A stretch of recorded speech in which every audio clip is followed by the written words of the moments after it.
Hey everybody, this is Tyler with Over It on TV. Just wanted to give a shout out to Sleepy Waves here.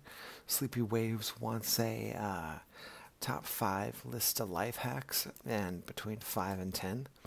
Um, some of these I have been talking about before, and some of them are going to be new. Let's talk about one right here. Savings account. So if you look at a savings account, right? So you might think, hey, I'd rather put my money in the stock market. I'd rather put my money in just spend it. I might as well just spend it right if I got it.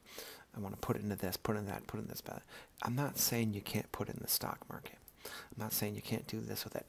What I am saying, though, is that if you have some money in your savings account, doesn't have to be a lot. Maybe it's a couple months rent. Maybe if you're not paying rent, it's you start saving for I guess supplies that you need, school supplies or something, or maybe if you had a choice between getting, okay, let's talk about, let's say somebody's got a game system, right? And they decide, hey, I could get this next, big AAA title for a game system, and it's $80 with all the DLC or something like that, okay? And you do that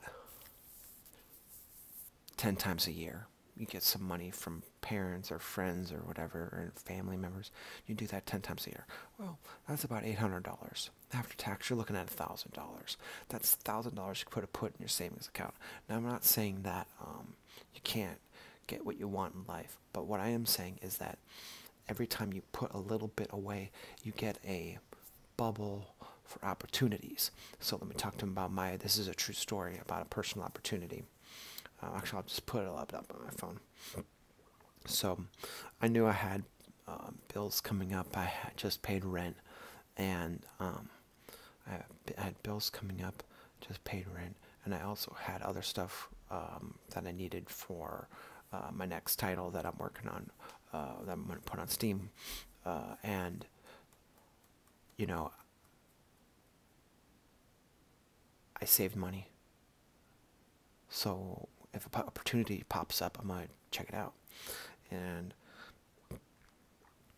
I was basically like, I had about between $200 and $400, where if I needed something this month or whatnot, I could get it if I needed it. If not, I'm gonna pump it into my savings account. Okay. My internet was at like 100 megabits per second download, around there, and I called up and I basically found out that the real bottleneck on my internet wasn't the service I was paying for, but it was because I was using a router that was underpowered. And I don't know if you can see this, but this is what I just got to. Oh, it's back. It's upside down. Can you see that?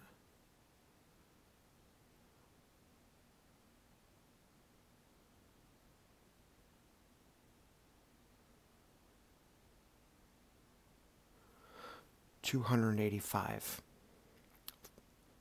Let's look at the next one.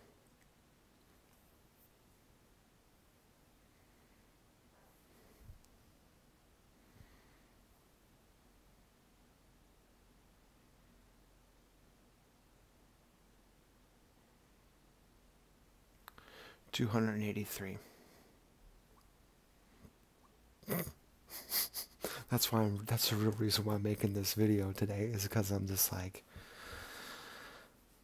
feeling pretty stoked, like basically I call up the internet like, well, we could charge you $10 less, but then that'll cut your internet from 250 plus to 100. And I'm like, not for that. I'm like, I don't need $10 a month if it's going to cut my internet into a third of what it could be.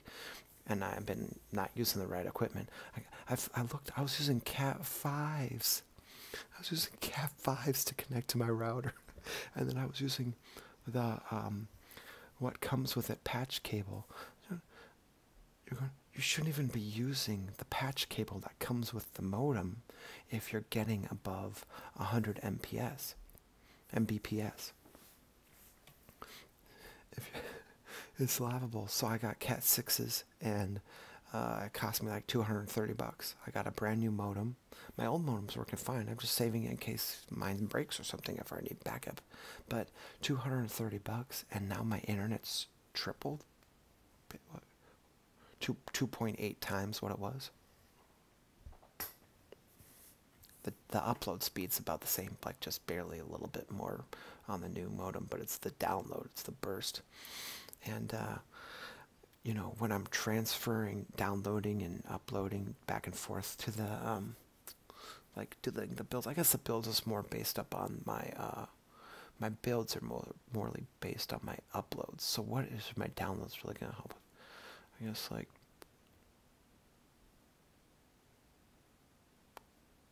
oh, I guess if I want something, right? If let's say I want a Steam game or I want to watch stream, I don't stream a lot of Netflix, but I do like Next Generation and how they've done it on Netflix. I think they've improved the special effects and the music sounds better than I remember. It sounds even better than the DVDs because I used to have the DVD set, and that was good. Savings account gives you opportunities. And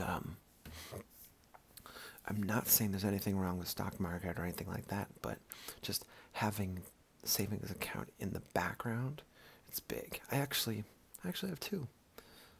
I have one that I might draw from if I need it, if things get tight, and I have another one that I barely touch. So I usually only put money into that, and I don't you know, I don't really have very much money, and I don't really have much money in any of them. But hey, it's still fun, and you know, if I need $200 for something, I got it. Next one. Snowballs are real. What does that mean? What is a snowball? What does a snowball have to do anything? Think about this. Think about if something bad happens. A car accident, injury, a bad physical thing, losing a job, right?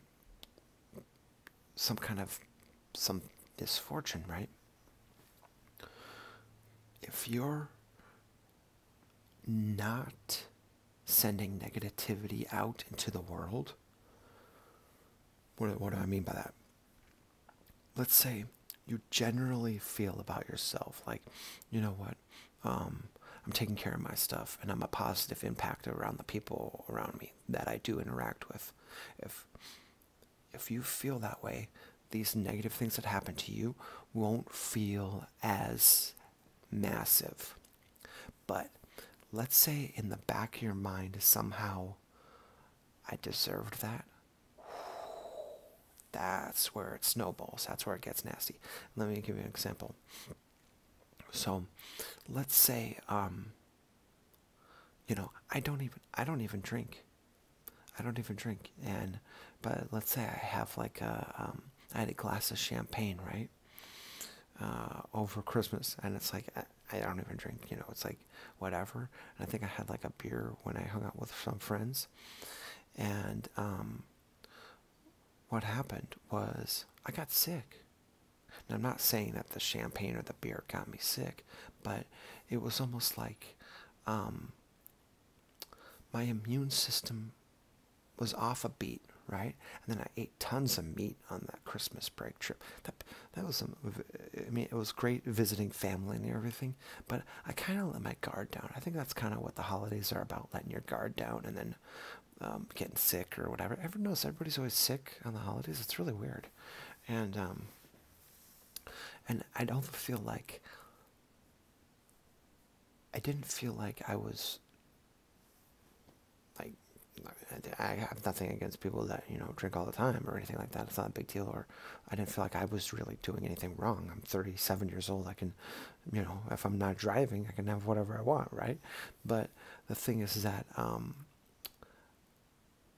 when I did get sick, I go through my mind and I'm like, well, is there anything I could have done differently? And part of me is like, oh, well, you know, blah, blah, blah, blah, blah, blah, blah, blah, blah. And things, mistakes can snowball, and even non-optimal existence can feel like it ticks up, adds up. And no one's saying anybody needs to be perfect, or anybody even is remotely perfect. I mean, I don't. I feel like I'm like the most non-perfect person I know. I'm just starting to get a little bit more organized, right? But I do feel like when I do something that I know is a mistake, it can add up. So I'm my mental, physical, spiritual immune system slightly weakened when real problems kick in, where like a real germ comes in, and my immune system's a little bit weakened. It's kind of like, damn, you know, was everything really necessary? And then on the same idea, there's also positive snowballs. Now, what do I mean by that? So, what was I? I'll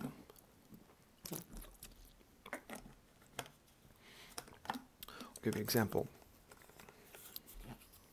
I like this tea. It's brewed tea, right? The tea's like $3. Massive. This is almost 2 quarts of tea. 2 quarts. It's just like, dude. I don't even use a glass with it. It's mine. I'm not sharing it. And it's kind of like I can have as much tea as I want because I have toothbrushes. I have a bat, and then my mom's like, "What do you want for Christmas?" I said, "I really like toothbrushes, firm toothbrushes." And she gave me like a year's supply, a 2-year supply of firm toothbrushes, and I already had more than enough medium and soft toothbrushes. So, like, if you don't really need a lot of stuff, when you do, someone asks you, "Hey, do you need something?" And then, you know, they're gonna give you what you need if you're just like not really asking for stuff all the time. You're just like, oh, I could use a toothbrush. And they'll be like, sure, I'll give you a toothbrush till you're blue in the face, you know. So, something to think about. You can, and then think about the money people can save if they just don't really, if they, oh, no, I don't want to waste it. I don't want to waste that one. I'm going to save that for the number 4. Okay, number 3 is nose hairs. What? Nose hairs? What's that have to do with anything? Your nose hairs were for when there was bugs everywhere, and they would go in your nose, and they would eat your brain. Well, they would eat the inside of your nose.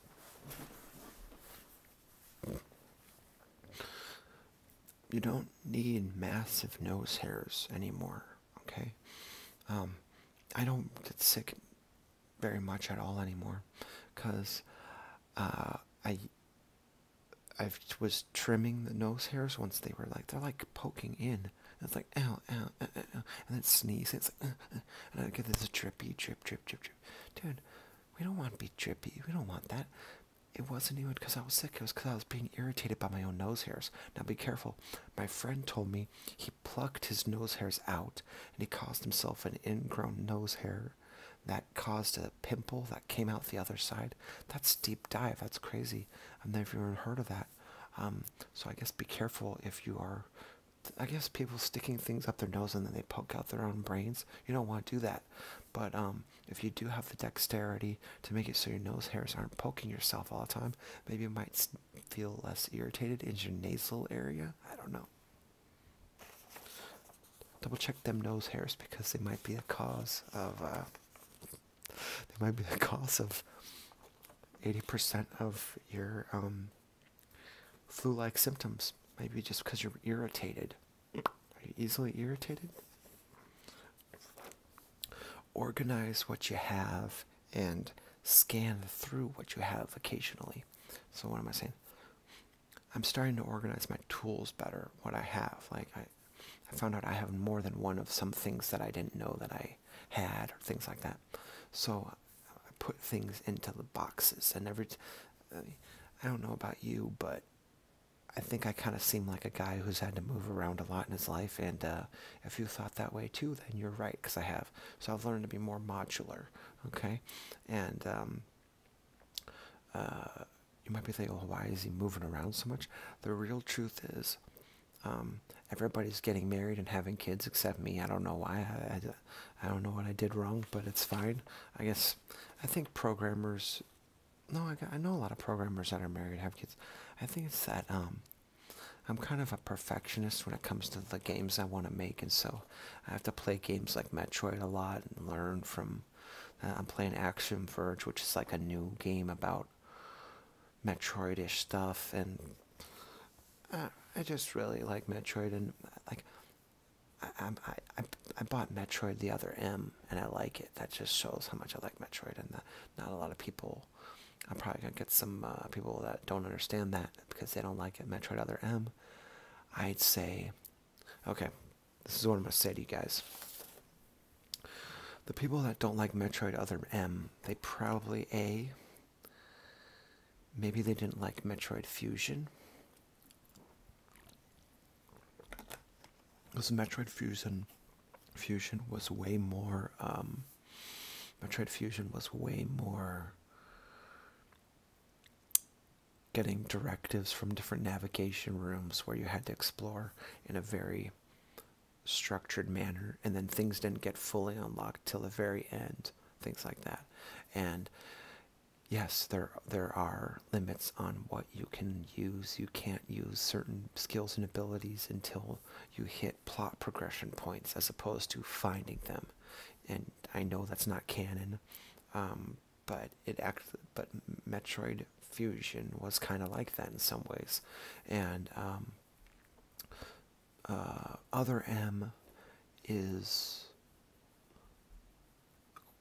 very fun. It's different. It's I feel like it's more of an homage to the different Metroids than trying to break off and be its own thing. It's more like a prequel to Metroid Fusion in a lot of ways, and I hope that wasn't a spoiler. I'm sorry about that.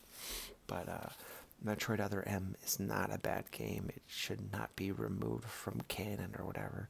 And people that say that the protagonist was talking too much or pontificating too much in her soliloquies, well, guess what? You could just mentally say, guess what? That's their creative interpretation. It's like reading a fan fiction and being like, oh, I'm really mad about this fan fiction. I felt like Metroid Other M was like a very well-produced fan fiction by Team Ninja, and I'm glad they did it. And I didn't mind paying for it. I didn't pay $60 for it. I got it for like 20 bucks or less, and that's cool, whatever. I think it was like 20 bucks after shipping. So if you organize your stuff, going back to it, even in Metroid, it teaches you to no stone unturned, double check your stuff. You might find you have tons of useful stuff that you didn't know you had because you just didn't. Maybe you just got junk everywhere. Maybe you just got to clean up and get some junk. Donate stuff. I donate something like every other week because I'm just like, man, I don't need this anymore. I should give this to somebody who could use it. Last one, not least, are you absorbing entertainment, or are you entertaining others, or are you creating something which could be used to either teach, entertain, or make someone's life more efficient or effective? So that's my final life hack. And if you get to the point where the process of you creating something for someone else to be consumed as entertainment or to make their lives better in some way, maybe it's going to teach them something or make them a critical thinker, or it might be something to just stir the imagination and inspire, or maybe it's just you're working on a new way to do welding or something like that, and you're thinking of new things and or different programming things or whatever it is you're doing, or a scientific journal, or or maybe you have some advice for other people that you're sharing, on videos or whatever you're doing. that is karma changing. It changes your karma easily. Now, I don't know if it directly affects a global tally or something like that, but it can change the way you think about yourself, because internally, if you start getting entertained by the process by which you are creating for others, you're going to create for others more. But a lot of people might be thinking, well, how come if that's true, how come I'm not making videos all the time? It's because I'm literally working outside of my day job. I'm literally working between 2 and 4 hours every day on my next title. And I really want this one to be, I really want it to be multiplayer. I don't want this just to be a single player title, and I want it to be a multiplayer one where people would have fun. Maybe getting a copy for a friend and they play together, or maybe one that they would stream and challenge other people. I want it to be that enjoyable. So I'm taking my time on it. I've been spending a lot of time just straight up in this thesaurus, just like Googling different words, checking them out in the thesaurus, something like, is this really the right word for what I'm trying to say here, or what I'm trying to point to? And I can't speak too much on it because it's very much in the works, but my goal is to make it a multiplayer title. And by doing that, I've been having to spend less and less money on entertainment as consumption for myself, because I found a bunch of my stuff, so I already know what I have for entertainment, things like that. B, it's entertaining to make things for others. And when you're making, here's another thing: if you're in the process of making something for someone else, you're not going to feel as lonely. Loneliness is the biggest money sink anybody's ever had. Loneliness is the most money-making invention ever created. Think about that. When do people go on these binge shoppings, or these binge drinkings, or these binge whatevers of whatever thing it is? It's because they're lonely. That's number one. Two, because they're bored.